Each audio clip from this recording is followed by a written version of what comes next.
Shavua Tov, Parashat Kedoshim, and this week we celebrate Yom HaAtzmaut, Israel Independence Day. How are we to look at that holiday? There are those who, from a more secular perspective, one would say, look at it as a day of great historical and national significance, and that is certainly the case. The religious Zionist community seeks to incorporate it in the body of festivals of Israel, perhaps similar to Hanukkah, and that makes sense as well. I'd like to suggest, based on a mitzvah in this week's parsha, a novel way of looking at the significance of Yom HaAtzmaut. And the mitzvah I refer to in the parsha is the commandment of dealing with the fruits of a new tree. A brand new tree is not allowed to be used for its fruits for the first 3 years, and the fruits that grow in the fourth year have to be eaten in kedusha and holiness in Yerushalayim. It's called mirvai. Why are we not allowed to have the first fruits in the first 3 years?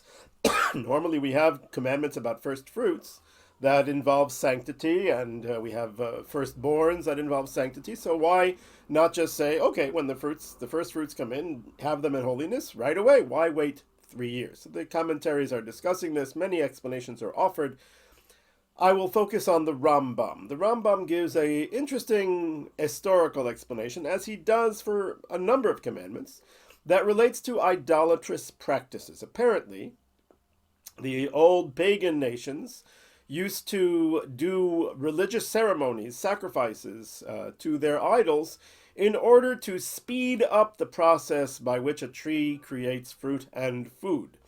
And so therefore, says the Rambam, the Torah is telling us that Gar nicht wird helfen, as you say in Yiddish, nothing is going to help. You have to wait 3 years, therefore you won't be tempted to practice these idolatrous rituals in order to speed up the tree's production of new fruit. And many of the commentaries jump up and down and say, wait a second, that's, good for once upon a time, but the Torah is a book that's eternal, and, well, that kind of theology quickly passed from the world, and it's not so relevant anymore. So first of all, I would just point out that it's a surprise sometimes how relevant idolatrous practices are. There was a family in Teaneck, New Jersey, I believe it was, that came to the famous Rabbi Herschel Schechter with a question. They had bought their new house, and their neighbors told them that the tree in their front yard was a Asherah tree. What's an Asherah tree? It's a tree that was worshipped by idolaters, and the law is, therefore, that tree has to be uprooted and burnt. So what's the story? Apparently, this family bought their house. The neighbors said to them, there was a family here who lived before who were practitioners of an Eastern religion, and on their holidays they would go and bring sacrifices. I don't know if animal sacrifices, but some sort of sacrifice to the tree, and they would pray to the tree. And so Rabbi Schechter researched this particular religion, and lo and behold, it's exactly what they do. And so therefore they had to uproot the tree completely, and they had to burn it. I wonder what they told the local council in that community. But so some idolatrous stuff is still floating around the world. But even so, I think that the Rambam, when he says that there is a reason for this commandment based on idolatrous practice, it's not on the specific practice of worshiping the tree in order to speed up its produce, but rather it's a mindset. And that mindset is very much present in the word. What is exactly the mindset? So when we take a look at the commandment of the tree being forbidden during the first 3 years, the Torah calls it orla. Orla is the same word used for a foreskin. Somebody who has not had a circumcision has an orla, is considered an arel. Perhaps there is a hint to us, because what exactly is the commandment of circumcision about? The male reproductive organ is what is the object of that particular commandment. In other words, this commandment relates to progeny, relates to descendants, relates to the future. It is the person dedicating their very body, their very existence, to ensuring that the future is going to be strong and spiritual.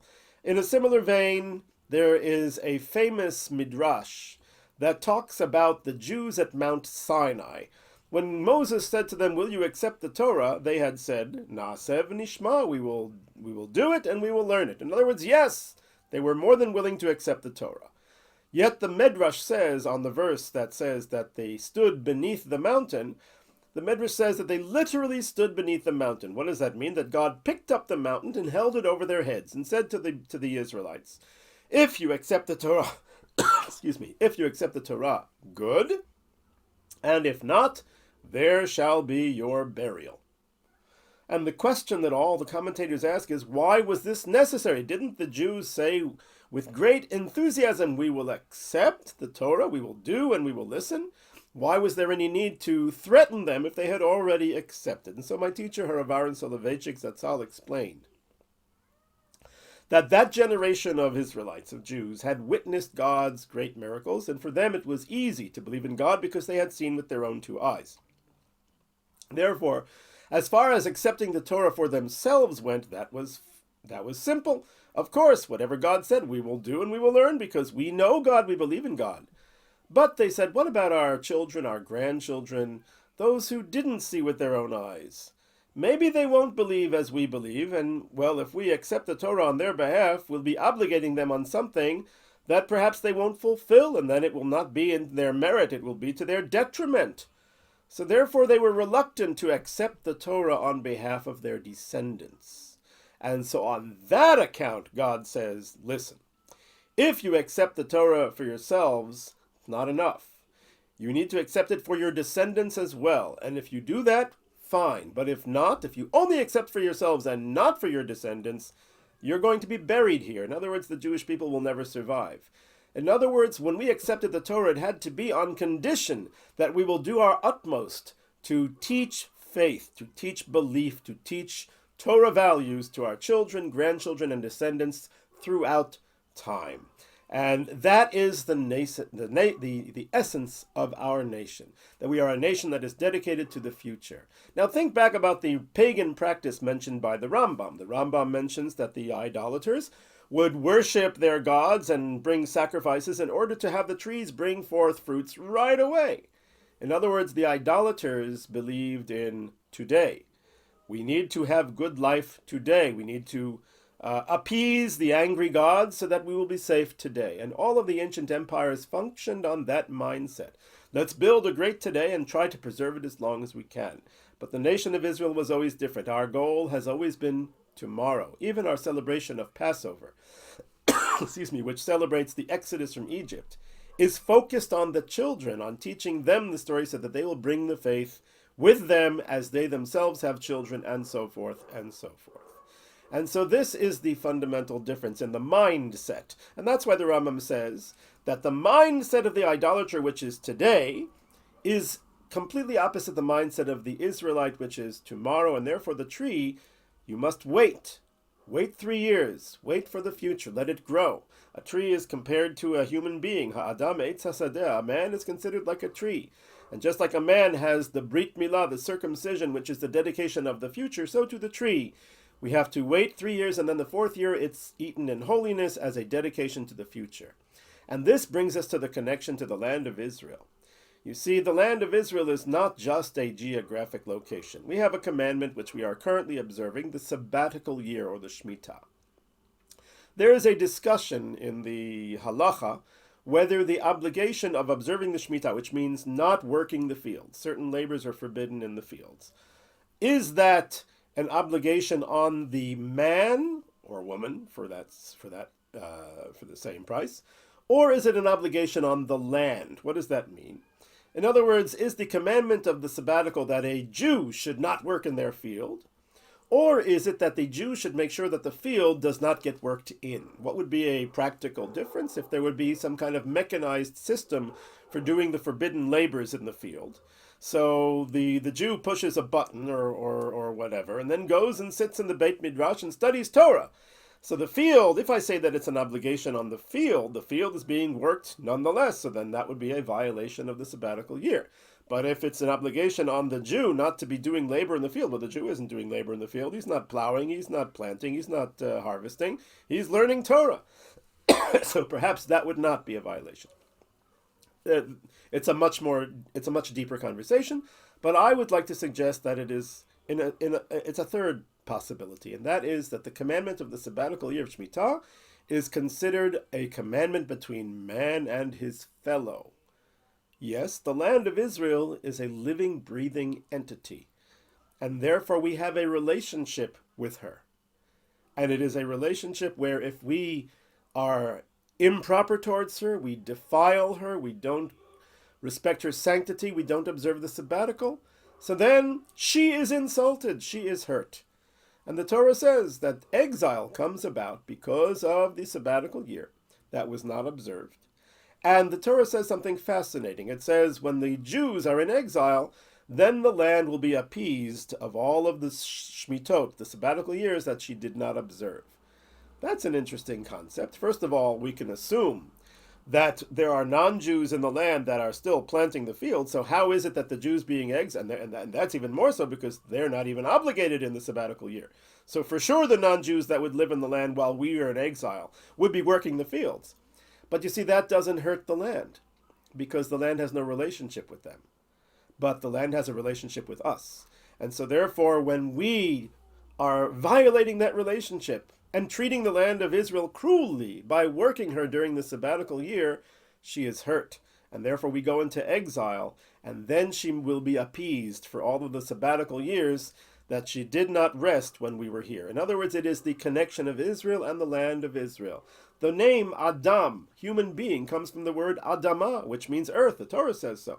And the earth that is in the Jewish nation, is the earth of Eretz Israel. A very great Rabbi Yosef Chaim Sonnenfeld, was once asked, way before the Second World War, if it is permissible for Jews in a certain community, where the visas were still available, to move to Israel, to falsify visas to claim that they were born in what was then called Palestine, even though they were not. They were born in Czechoslovakia. I believe it was Czechoslovakia. Could they forge such a document? Or is this considered a lie? It was not yet at the time when this was literally life-threatening. And he answered, you can, because it's not a lie. Because every Jew is considered born in the land of Israel. And he brought a midrash, the midrash on the verse in the Psalms that says, to Zion shall it be said, man and man is born in her. Ish v'ish yulad ba. What does it mean, man and man? Echad hanolad ba, whether somebody was actually born there, or echad hamitzapeh lirotah, somebody who just desired to see the land of Zion, the land of Israel, is considered as if they were born there. So it's a true statement. We have a relationship. And so based on that idea that this is relationship, there's another indication in the Torah. Last week's Parsha, we had it this week as well. That if the Jews in the land of Israel are following the rules of the Canaanites and the pagan immorality, the land will, quote, vomit them out. Vomit them out. It's not that God will expel them, but the land itself will vomit them out. In other words, that the land of Israel responds. You know, we talked about this previously. There's a famous verse in the end of the book of Deuteronomy that talks about the punishment when the Jews are in exile and the land will be destroyed. The non-Jew will come from the faraway land and he will see the land, how desolate it is, and he will say, what caused this land to be sulfur and brimstone and destroyed in such lamentable state? Well, one could say that man had a name, Mark Twain. Mark Twain, the famous American author, came to the land of Israel in the years prior to the first Aliyah in the 19th century, and he describes a desolate wasteland. His descriptions of the holy places being abandoned and desertified, is there such a word? Probably, are very striking, because today you go take a trip and you look around the land of Israel, you can't see anything of what Mark Twain was describing. Maybe in some of the areas in Judea, Samaria that haven't been settled, but the balance of the country is like the garden of God. That is a verse. There's a verse in the book, I believe it's Yeshayahu, that says, "Ve'atem harei Yisrael, and you, O mountains of Israel, an peichem titnu, shoot forth your branches, ufrichem tisu, lift up your fruits, le'ami Yisrael, to my nation Israel, ki kerevu lavo, because they are coming soon." In other words, the land of Israel itself rejoices when the Jewish people, when her children return. So I would like to suggest that perhaps Yom HaAtzmaut, Independence Day, is more than just a celebration of the miracles that indeed happened to enable us to be here, to live in this land. Perhaps it's also, just like we celebrate a circumcision, which is all about the future, perhaps this is a marriage, perhaps it's a wedding, the connection between us and our land, which is a living, breathing being. We rejoice in the land of Israel, and perhaps the land of Israel rejoices with us too. And may this relationship only blossom and grow, and may the complete redemption come speedily in our days. Shavua Tov and Chag Sameach and Chodesh Tov.